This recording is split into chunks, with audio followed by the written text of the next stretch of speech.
جاري تطهير نادي الزمالك من اللعيبة الفاشلة ومن الناس اللي بتقبض فلوس بالأونطة ملهاش أي 30 لازمة. عندنا لعيبة كتير ملهاش لازمة، أمثلة لا تعد ولا تحصى. طبعا احنا بدأنا كنا نخلص من أبناء النادي في الإدارات وفي الحاجات وجوه النادي، المتشعبين من أبناء النادي اللي كانوا عاملين للنادي مشاكل واللي كانوا مضيعين كل حاجة، اللي هم طالعين مقموصين دلوقتي على القنوات. دلوقتي جاري تطهير اللعيبة اللي ملهاش لازمة.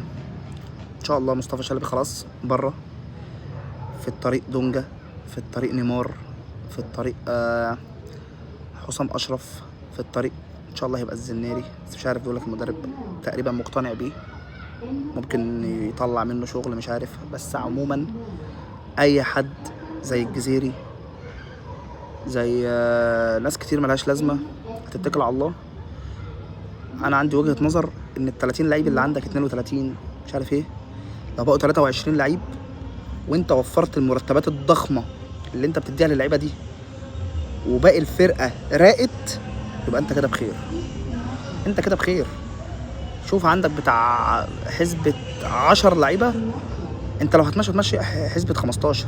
عندك الجفالي من ساعه ما جه مصاب، هتوفر مرتبات قد ايه؟ ولما توزعها على الباقي وتجيب لعيبه كويسه او لعيبه بوتنشال على الاقل وتوزع، يا عم لو القايمه هتبقى 24 لعيب احنا بخير، احنا بخير. اهم حاجه توفر مرتبات اللعيبه الكسر، اللعيبه الاونطه، اللعيبه اللي بتاكل عيش وخلاص، اللعيبه اللي مضيعانا،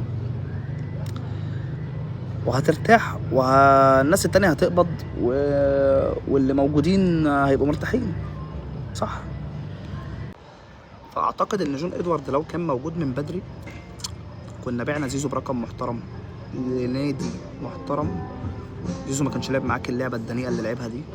اعتقد لو جون ادوارد كان موجود كان في حاجات كتير من بدري حصلت، لكن كويس ان انت الاداره تداركت اخطائها دلوقتي وعرفت ان في حاجات هي مش عارفه تعملها، فجابت حد متخصص. وده مش عيب، انديه العالم كلها فيها مدير للكوره يعني، وبيسوق وبيعمل وبيشتغل وبيعمل نظام وبيعمل سيستم وبيعزل فرقه كره القدم عن باقي النادي، بيعزل ميزانيه فريق كرة القدم عن باقي النادي. ودي حاجة حصلت دلوقتي عمرها ما كانت موجودة في النادي على فكرة.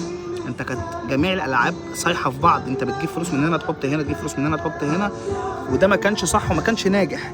دلوقتي انت ميزانية فريق كرة القدم بقت لوحدها، فده في حد ذاته شيء محترم، شيء يصرف على الفرقة من جوه الفرقة، ما ترقعش في حتة تانية. بنتفرج ومستنيين ومعاك يا عم جون، وبإذن الله خير لنا كلنا.